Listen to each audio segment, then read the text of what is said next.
Hi hello ನಮಸ್ತೆ, ನಾನು ರಾಜು ಅಷ್ಟೇ. ನೀವು ನೋಡ್ತಿದ್ದೀರಾ centre point Kannada YouTube channel. DK CM ಆಗುವಂತ ಸುಳಿವು ಕೊಟ್ಟಂತ ಸಿಎಂ, ಇದೇ ಮೊದಲ ಬಾರಿಗೆ ಅಚ್ಚರಿ ಹೇಳಿಕೆ ನೀಡಿದಂತ ಸಿದ್ದರಾಮಯ್ಯ.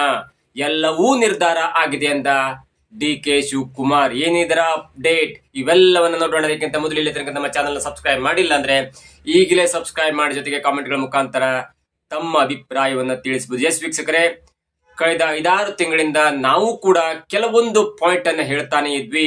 ಅನೇಕರು ಸಿದ್ದರಾಮಯ್ಯ ಬಣದವರು ಅಥವಾ ಡಿ ಕೆ ಶಿವಕುಮಾರ್ ಬಣದವರು ಹೇಳ್ತಾನೆ ಇದ್ರಿಲ್ಲ, ಸಿದ್ದರಾಮಯ್ಯ ಒಬ್ಬ ಹಠವಾದಿ, ಯಾವುದೇ ಕಾರಣಕ್ಕೂ ಕೂಡ ಸಿದ್ದರಾಮಯ್ಯನವರು ತಮ್ಮ ಪಟ್ಟವನ್ನ ಡಿ ಕೆ ಶಿವಕುಮಾರ್ ಅವರಿಗೆ ಬಿಟ್ಟುಕೊಡಲ್ಲ ಎನ್ನುವಂತ ಅನೇಕ ಅಭಿಮಾನಿಗಳು ಹೇಳ್ತಾನೆ ಇದ್ರು. ಆದ್ರೂ ನಾನು ಮಾತ್ರ ಹೇಳ್ತಾನೆ ಇದ್ದಿಲ್ಲ. ಸಿದ್ದರಾಮಯ್ಯನವರು ಯಾವ ಲೆವೆಲಿನ ವ್ಯಕ್ತಿತ್ವ ಅಂದ್ರೆ, ಅವರಿಗೆ ಪಕ್ಷ ನಿಷ್ಠೆಯೂ ಗೊತ್ತುಂಟು, ಆರ್ಥಿಕತೆಯೂ ಗೊತ್ತು, ಮತ್ತು ಮುಂದೆ ಆಗಬೇಕಾದಂತ ನಿರ್ಧಾರ ಮತ್ತು ತನಗೆ ಸಿಗಬೇಕಾದಂತ ಈ ನಿವೃತ್ತ ಜೀವನದ ಗುರಿಯೂ ಕೂಡ ಗೊತ್ತಿದೆ ಅನ್ನುವಂತ ಲೆಕ್ಕಾಚಾರ ನಾನು ಪದೇ ಪದೇ ನಮ್ಮ ವಿಡಿಯೋದಲ್ಲಿ ಹೇಳ್ತಾ ಇದ್ದೆ. ಮತ್ತು ಡಿ ಕೆ ಶಿವಕುಮಾರ್ ಅವರು ಮುಖ್ಯಮಂತ್ರಿ ಆಗ್ತಾರೆ, ಅದರಲ್ಲಿ ಯಾವುದೇ ಒಂದು ಸಂದೇಹ ಬೇಡ. ಅದಕ್ಕೆ ಬೇರೆ ಬೇರೆ ಕಾರಣವನ್ನು ಕೂಡ ಕೊಟ್ಟಿದ್ದೆ. ಅಂದ್ರೆ ಡಿ ಕೆ ಶಿವಕುಮಾರ್ ಅವರು ಯಾವ ಕಾರಣಕ್ಕಾಗಿ ಪಕ್ಷವನ್ನು ಸಂಘಟನೆ ಮಾಡಿದ್ರು, ಅದಕ್ಕಿಂತ ಹೆಚ್ಚಾಗಿ ಡಿ ಕೆ ಶಿವಕುಮಾರ್ ಅವರು ಸೋನಿಯಾ ಗಾಂಧಿ ಕುಟುಂಬಕ್ಕೆ ಎಷ್ಟು ಆಪ್ತರು ಎನ್ನುವುದನ್ನು ಕೂಡ ಹೇಳಿದೆ. ಮತ್ತು ಮೊಟ್ಟ ಮೊದಲ ಬಾರಿಗೆ ಹೈಕಮಾಂಡ್ ಕೊಟ್ಟ ಮಾತನ್ನ ಉಳಿಸಿಕೊಳ್ಳುವಂತ ಭರವಸೆ ಕೂಡ ಇದೆ ಅನ್ನುವಂತ ಮಾತನ್ನು ಕೂಡ ಹೇಳಿದ್ದೆ. ಇದರ ಮುಂದುವರೆದ ಭಾಗವಾಗಿ ಅನೇಕ ದಿನಗಳಿಂದ ಬಜೆಟ್ ಆದ ನಂತರ ಸಿಎಂ ಅವರು ಬದಲಾವಣೆ ಆಗ್ತಾರ, ಎಲ್ಲವೂ ಕೂಡ ಚರ್ಚೆಯಲ್ಲಿತ್ತು.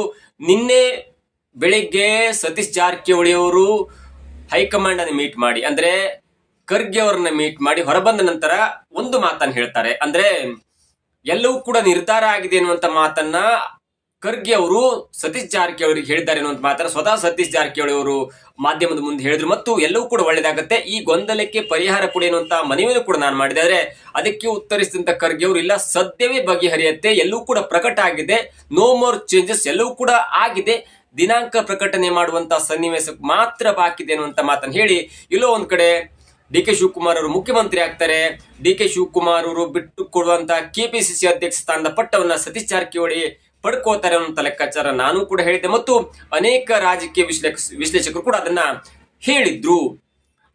ಅದರ ಮುಂದುವರೆದ ಭಾಗವಾಗಿ ರಾಜಕೀಯದಲ್ಲಿ ಕೆಲವೊಂದು ಚರ್ಚೆ ಆಗ್ತಿತ್ತು. ಜೊತೆಗೆ ಸಿದ್ದರಾಮಯ್ಯ ಕೂಡ ಒಂದು ಕಳೆದ 2 ದಿನಗಳ ಹಿಂದೆ ಒಂದು ರಾಜಕೀಯವಾಗಿ ಟ್ವೀಟ್ ಮಾಡಿದ್ರು.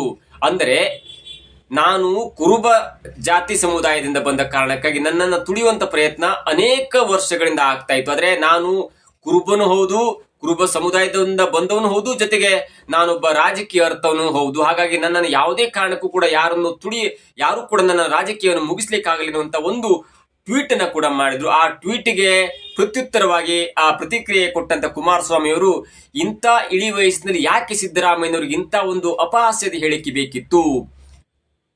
ಸಿದ್ದರಾಮಯ್ಯನವರು ಅಂದ್ಕೊಂಡು 17 ಬಜೆಟ್ ಮಂಡನೆ ಮಾಡ್ತಾರೆ, 16 ಬಜೆಟ್ ಮಂಡನೆಯಾಗಿದೆ, ಒಬ್ಬ ರಾಜಕೀಯ ಮುತ್ಸದ ಎಲ್ಲವೂ ಕೂಡ ಜನ ಹೇಳ್ತಾ ಇದ್ರೆ, ತನ್ನ ಕೈಲಾಗದಿದ್ದ ಕಾರಣಕ್ಕಾಗಿ ತಾನು ಮುಖ್ಯಮಂತ್ರಿ ಪಟ್ಟವನ್ನ ಡಿ ಕೆ ಶಿವಕುಮಾರ್ ಅವರಿಗೆ ಬಿಟ್ಟು ಕೊಡಬೇಕಾದಂತ ಅನಿವಾರ್ಯ ಪರಿಸ್ಥಿತಿಯಲ್ಲಿ ಹತಾಶರಾಗಿ ಇದೀಗ ಜಾತಿಯನ್ನ ಎಳೆದು ತಂದು, ಸಿದ್ದರಾಮಯ್ಯನಂತವರು ಜಾತಿ ಎಳೆದು ತಂದದ್ದು ಅಪಹಾಸ್ಯಕ್ಕೆ ಬರೆದ ಮುನ್ನುಡಿಯಾಗಿದೆ.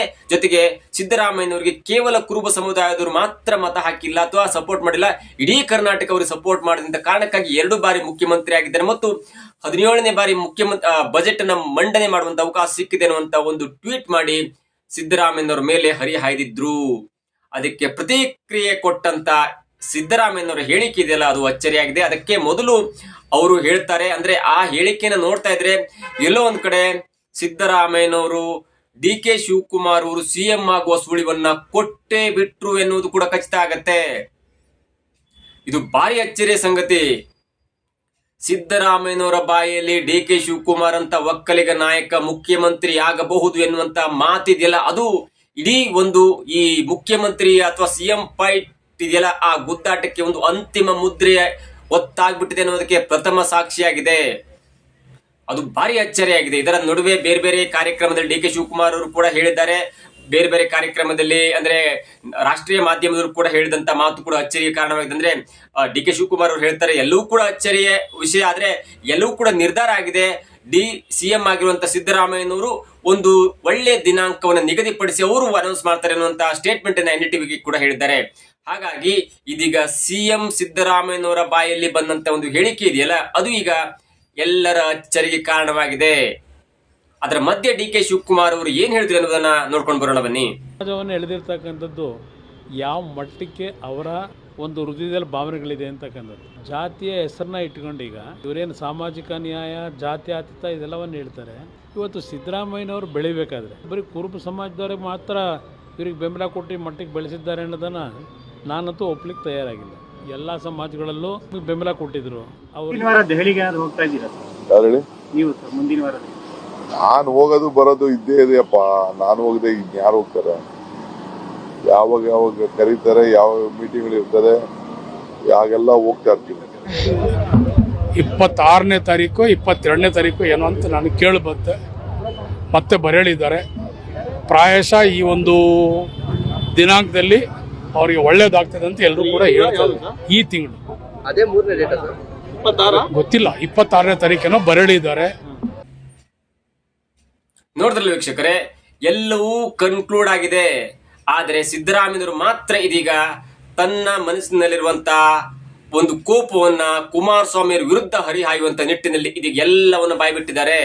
ಹಾಗಾಗಿ ಇದೀಗ ಡಿ ಕೆ ಶಿವಕುಮಾರ್ ಅವರು ಮುಖ್ಯಮಂತ್ರಿ ಆಗುವಂತ ಒಂದು ಅವಕಾಶವನ್ನ ಕಲ್ಪಿಸಿಕೊಡಲಾಗಿದೆ ನಮ್ಮ ಕಾಂಗ್ರೆಸ್ ಪಕ್ಷದಲ್ಲಿ ಎನ್ನುವಂತಹ ಸುಳಿವನ್ನ ಸ್ವತಃ ಮೊಟ್ಟ ಮೊದಲ ಬಾರಿಗೆ ಸಿದ್ದರಾಮಯ್ಯನವರು ಬಾಯ್ಬಿಟ್ಟಿದ್ದಾರೆ. ಅವರು ಹೇಳಿದಂತ ಒಂದು ಟ್ವೀಟ್ ಅನ್ನು ನಾನು ಓದ್ತಾ ಹೋಗ್ತೇನೆ, ಬರೆದಂತ ಟ್ವೀಟ್ ಅನ್ನು ಓದ್ತಾ ಹೋಗ್ತೇನೆ. ಅದು ಅಚ್ಚರಿಗೆ ಕಾರಣವಾದ್ರೂ ಕೂಡ ಸತ್ಯ ಅಡಗಿದೆ ನೋಡಿ.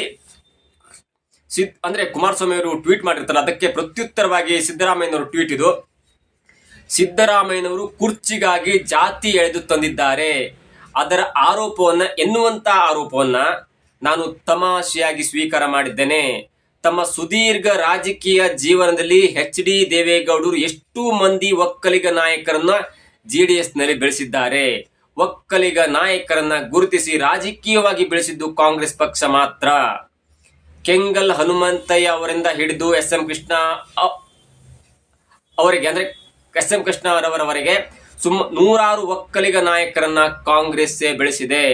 ಒಕ್ಕಲಿಗ ಸಮುದಾಯಕ್ಕೆ ಸಮರ್ಥ ನಾಯಕತ್ವ ನೀಡಲು ಸಾಧ್ಯವಾಗಿರುವುದು ಈಗಲೂ ಕಾಂಗ್ರೆಸ್ ಪಕ್ಷದಲ್ಲಿ ಇರುವುದು. ಒಕ್ಕಲಿಗ ಸಮುದಾಯಕ್ಕೆ ಸಮರ್ಥ ನಾಯಕತ್ವವನ್ನು ನೀಡಲು ಸಾಧ್ಯ ಇರುವುದು ಈಗಲೂ ಕಾಂಗ್ರೆಸ್ ಪಕ್ಷದಲ್ಲಿ ಇರುವುದು. D K Shivakumar, T B Jayachandra, ಹೀಗೆ ಅನೇಕ ಎಂ ಕೃಷ್ಣಪ್ಪ, ಕೃಷ್ಣ ಬೈರೇಗೌಡ, ಹೀಗೆ ಅನೇಕ ನಾಯಕರು ಕೂಡ ಕಾಂಗ್ರೆಸ್ ಪಕ್ಷದಲ್ಲಿ ಮುಖ್ಯಮಂತ್ರಿ ಆಗುವಂತ ಅರ್ಹತೆಯನ್ನ ಹೊಂದಿರುತ್ತಾರೆ. ಕಾಂಗ್ರೆಸ್ ಪಕ್ಷ ಸಮಾಜಕ್ಕೆ ನ್ಯಾಯಪರವಾಗಿ ಇರುವಂತಹ ಪಕ್ಷ. ನನಗೆ 2 ಬಾರಿ ಮುಖ್ಯಮಂತ್ರಿ ಆಗುವ ಅವಕಾಶವನ್ನ ಕೊಟ್ಟಿದ್ದು ಕೂಡ ಕಾಂಗ್ರೆಸ್. ಹಾಗಾಗಿ ನಾನು ಸೋನಿಯಾ ಗಾಂಧಿ ಮತ್ತು ರಾಹುಲ್ ಗಾಂಧಿ ಅವರಿಗೆ ಆಭಾರಿಯಾಗಿರುತ್ತೇನೆ.